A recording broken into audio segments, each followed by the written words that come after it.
Mesdames, Messieurs, bonjour et bienvenue sur notre chaîne YouTube. Ici nous vous donnons la clé, alors si vous êtes nouveau, abonnez-vous et cliquez sur la cloche de notification pour ne plus rien manquer. Cela fait, on peut commencer. Internationalisation de l'affaire des mercenaires ivoiriens détenus au Mali, quand l'ONU se range du côté du mensonge. Incapable de dire la vérité au peuple ivoirien et de présenter des excuses publiques aux autorités de la transition, le président Alassane Dramane Ouattara politilise à outrance le débat et donne une dimension internationale à l'affaire des 46 mercenaires arrêtés le 10 juillet 2022 à l'aéroport international président Modibo Keïta, Bamako Sénou. Il saisit à la fois la communauté économique des États de l'Afrique de l'Ouest et l'Organisation des Nations Unies pour demander sans délai et sans condition leur libération, alors qu'ils sont poursuivis par la justice malienne pour atteinte à la sûreté du pays. De qui se moque-t-on? En marge de la 77e session de l'Assemblée générale de l'ONU, qui s'est ouverte mardi 13 septembre à New York, Antonio Guterres, son secrétaire général, s'est prononcé sur l'affaire des mercenaires ivoiriens détenus au Mali depuis leur arrestation à l'aéroport international président Modibo Keïta, Bamako Sénou, le dimanche 10 juillet 2022. Au micro des médias français de la haine, de la désinformation et de la manipulation, il tranche. Non, ce ne sont pas des mercenaires et c'est évident.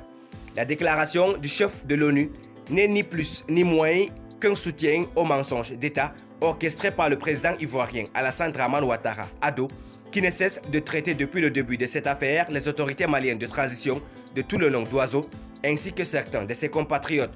Il reconforte ADO dans sa mission à lui confier par le président français Emmanuel Macron de déstabiliser le Mali. Il défend ainsi le mensonge contre la vérité en foulant au pied le principe de neutralité prôné par l'ONU. Sans abâche, on peut dire que le secrétaire général de l'ONU a déjà choisi son camp dans l'affaire des mercenaires ivoiriens.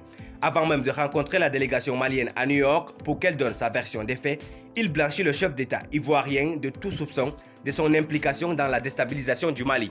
Cette volte-face de M. Antonio Guterres n'est guère surprenante pour qui connaît les liens qui unissent l'ONU et Ouattara.